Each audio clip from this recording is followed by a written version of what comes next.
जिस दिन उसे गिरफ़्तार करना हुआ और अदालत में पेश करना हुआ, और ये चीज़ जो है वो अब ज़्यादा दूर नहीं है, तो इंशाअल्लाह वो अदालत में जो है वो उन्हें पेश कर दिया जाएगा ताकि वो अपने किए की जो है अपने किए को फेस करें।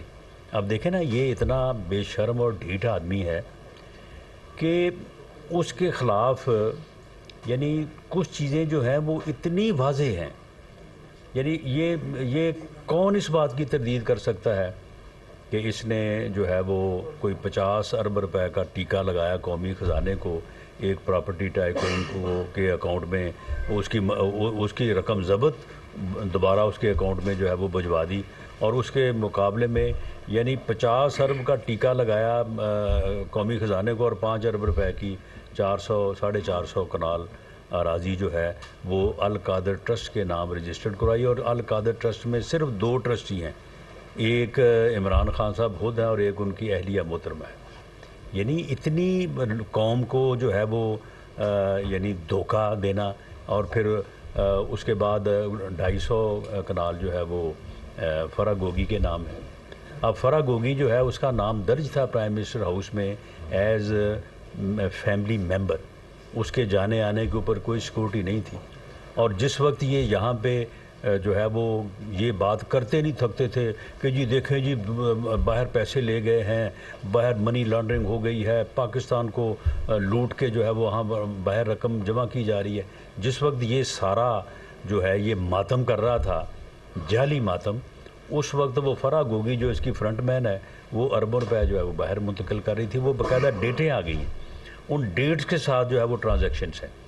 तो इतना 2 नंबर आदमी जो है वो बस बैठ के जो है वो झूठी तकरीर और झूठा जो है वो मौक़िफ़, और आज तक इसने जवाब नहीं दिया उसका। ये कह दे कि जी वो रजिस्ट्री जाली है, अल कादर ट्रस्ट जो का नाम की कोई चीज़ नहीं है, मैंने कोई चीज़ जो है वो हासिल नहीं की, कहे ना। ये एक मरतबा उसका जो है इसने जवाब नहीं दिया। तोशाखाना से जो चोरी की है, अब वो चोरी जो है वो डॉक्यूमेंटेड है, वो रसीद जो इसने जाली बनाई है वो डॉक्यूमेंटेड है, उसका सारा सबूत सामने आ गया। एक मरतबा नहीं उसके ऊपर बात की कि जनाब ये इसकी ये वजाहत है या इसकी ये वजाहत है, बात ही नहीं की। और डिठाई का आलम देखें कि ये आज से 3 रोज़ पहले कह रहा था कि जी मेरे ऊपर कोई एक धेले की करप्शन नहीं साबित हो सकती, कोई मेरे ख़िलाफ़ कोई करप्शन साबित तो करे। तो मामला ये है कि ये सारी चीज़ें जो हैं ये अब इसे जवाब देना पड़ेगा अदालत में आके।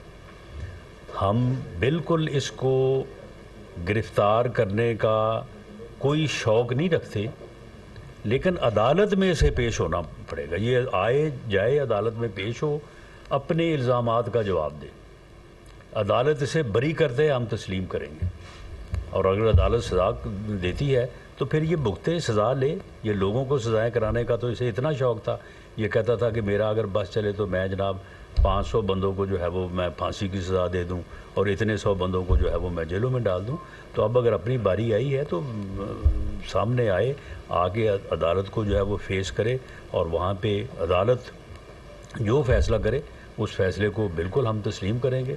अगर इसको अदालत जो है वो कहती है कि जी नहीं जी इसने तोशाखाना से चोरी नहीं की है, इसकी सज़ा नहीं बनती, तो ठीक है। और अगर बनती है तो फिर इस तरह से कि मैं अदालतों में पेश ही नहीं होऊंगा तो इसलिए केस नहीं चलेगा, ये मुमकिन नहीं है। इसको अदालतों में जो आइंदा आने वाली तारीखें हैं उसके ऊपर इसको पेश होना पड़ेगा, वरना इसको पेश कर दिया जाएगा।